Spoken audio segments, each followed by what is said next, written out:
মানুষের ব্রেন মহাবিশ্বের সবচেয়ে জটিল যন্ত্র, যেটা আজও পুরোপুরি বুঝে ওঠা সম্ভব হয়নি বিজ্ঞানীদের পক্ষে। প্রায় 866 million neuron, lakh lakh crore সিনেপটিক connection প্রতিটা মুহূর্তে একে অপরের সাথে যোগাযোগ করে চলছে বিদ্যুৎ গতিতে। কিন্তু প্রশ্ন হলো, এই ব্রেন কি জন্মগতভাবেই নির্ধারিত হয়ে যায়, নাকি একে বদলানো যায়? মেধা বলতে কি সত্যি আলাদা কিছু আছে, নাকি পুরোটাই পরিশ্রমের খেলা? দুটো নাম দিয়ে শুরু করা যাক। যে দুটো নাম শুনলেই ফুটবল প্রেমীদের মধ্যে তর্ক শুরু হয়ে যায়, লিওনেল মেসি আর ক্রিস্টিয়ানো রোনালদো। মেসিকে বলা হয় তার জাত প্রতিভা, ন্যাচারাল ট্যালেন্ট। বল পায়ে তার যে নিয়ন্ত্রণ, সেটা দেখলে মনে হয় এটা যেন ঈশ্বর প্রদত্ত কোনো গুণ। অথচ ইতিহাসটা কিন্তু এত সহজ ছিল না। 11 বছর বয়সে মেসির শরীর ধরা পড়ে গ্রোথ হরমোন ডেফিসিয়েন্সি, অর্থাৎ তার শরীর স্বাভাবিক গতিতে বাড়ছিল না। 1998 সালের এই ঘটনার পর তার পরিবারের পক্ষে চিকিৎসার খরচ চালানো কঠিন হয়ে পড়ে। বার্সেলোনা ক্লাব তখন তাকে সুযোগ দেয়, কিন্তু শর্ত ছিল একটাই, প্রতিদিন ইনজেকশন নিতে হবে, তার পাশাপাশি নিয়ম মেনে ট্রেনিংও করতে হবে। যেই প্রতিভাকে আমরা এখন সহজাত বলে জানি, তার পেছনে ছিল বছরের পর বছর কষ্ট, শৃঙ্খলা আর এক নাগারে অনুশীলন। অন্যদিকে রোনালদো, তাকে নিয়ে গল্পটা একটু ভিন্ন। তিনি বহুবার নিজেই বলেছেন, তার সাফল্যের রহস্য প্রতিভা নয়, পরিশ্রম। স্পোর্টিং লিসবনের একাডেমিতে থাকাকালীন তিনি বাকি সবার চেয়ে বেশি মাঠে সময় কাটাতেন। রাতে ঘুমানোর আগে অতিরিক্ত সিট আপ করতেন, খাদ্যাভ্যাসে কোনো ছাড় দিতেন না। 40 বছর বয়সের কাছাকাছি এসেও তার ফিটনেস লেভেল তরুণ খেলোয়াড়দের হার মানায়। বিজ্ঞানীরা তার শরীর নিয়ে গবেষণা করে দেখেছেন, তার বায়োলজিক্যাল বয়স তার প্রকৃত বয়সের চেয়ে অনেকটা কম। আর হ্যাঁ, এটা কোনো ম্যাজিক নয়, এটা বছরের পর বছর হার্ডওয়ার্কের ফল।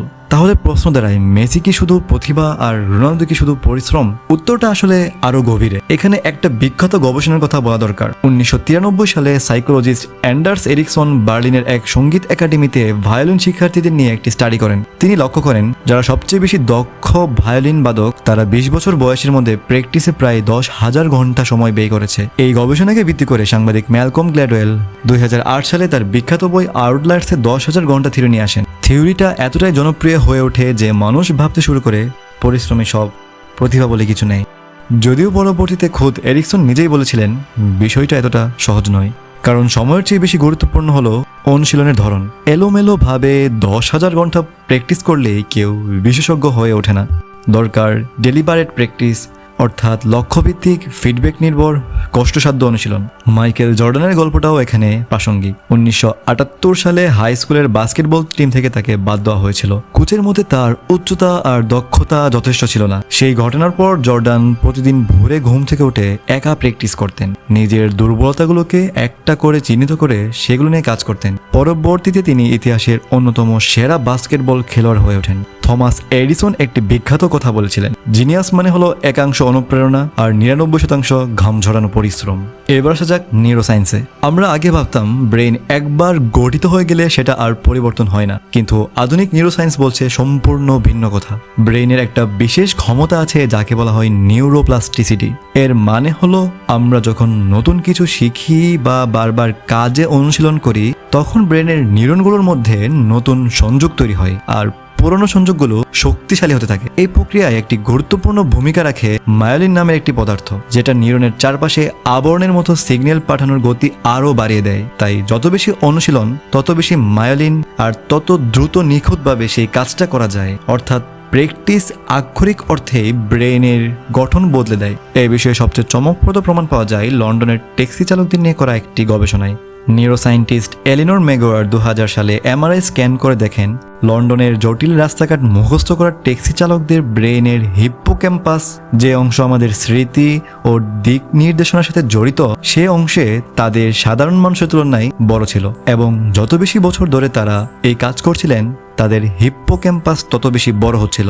এই গবেষণা প্রমাণ করে দেয় যে নিয়মিত অনুশীলন শুধু দক্ষতা বাড়ায় না, ব্রেনের স্ট্রাকচারও পরিবর্তন করে দেয়। তাহলে প্রতিভা বলতে কি কিছু নেই? আছে, তবে সেটাকে আমরা যেভাবে ভাবি ঠিক সেভাবে না। জন্মগতভাবে কারণ নির্দিষ্ট কিছু দিক থেকে সামান্য কিছু সুবিধা পেতে পারে, যেমন তার বংশগতি ও শারীরিক গঠন, রিফ্লেক্স, তার গতি, তার নির্দিষ্ট বিষয়ের দ্রুত শেখার প্রবণতা।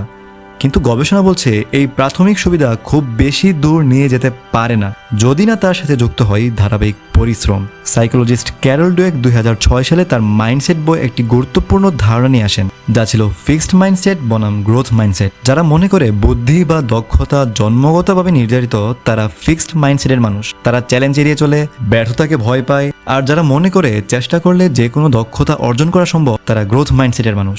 তারা কঠিন পরিস্থিতি থেকে শিখতে পারে আর বারবার চেষ্টা করে। ডুয়েকের গবেষণা দেখিয়েছে যেসব শিক্ষার্থী গ্রোথ মাইন্ডসেট নিয়ে বড় হয়, তারা দীর্ঘ মেয়াদে ফিক্সড মাইন্ডসেটের শিক্ষার্থীর চেয়ে অনেক ভালো ফলাফল করে। তাহলে মেসি আর রোনালদোর গল্পে ফিরে আসা যাক। মেসির ক্ষেত্রে হয়তো শুরুতেই বল কন্ট্রোলের একটা সহজাত দক্ষতা ছিল, কিন্তু সেই দক্ষতাকে বিশ্বমানে রূপ দিতে লেগেছে হাজার হাজার ঘন্টার অনুশীলন, শারীরিক প্রতিবন্ধকতার বিরুদ্ধে লড়াই আর প্রতিদিনের শৃঙ্খলা। রোনালদোর ক্ষেত্রে হয়তো শুরুর প্রতিভা ছিল কিছুটা কম আকর্ষণীয়, কিন্তু তার আত্মবিশ্বাস, তার পরিশ্রম, প্রতিনিয়ত উন্নত করার মানসিকতা তাকে নিয়ে গেছে সর্বোচ্চ শিখরে। দুজনের পথ আলাদা, কিন্তু এক জায়গায় তারা এক। দুজনেই কখনো থেমে থাকেননি। দুজনেই নিজেদের ব্রেন আর শরীরকে প্রতিনিয়ত নতুন করে গড়ছেন অনুশীলনের মাধ্যমে। তাহলে বৈজ্ঞানিকভাবে ব্রেনের ক্ষমতা বাড়ানো যায় কিভাবে? প্রথমত ডেলিবারেট প্র্যাকটিস। শুধু সময় দিলেই হবে না, নিজের সীমাবদ্ধতাগুলোকে চিহ্নিত করতে হবে, ঠিক সেই জায়গাগুলো নিয়ে আলোচনা করতে হবে, কাজ করতে হবে, আর নিয়মিত ফিডব্যাক নিতে হবে। দ্বিতীয়ত রিপিটেশন আর কনসিস্টেন্সি। একদিনে অনেক বেশি পরিশ্রম করার চেয়ে অল্প অল্প করে পরিশ্রম করলে মাইলিন গঠন আরও বেশি কার্যকর হয়। তৃতীয়ত ঘুম।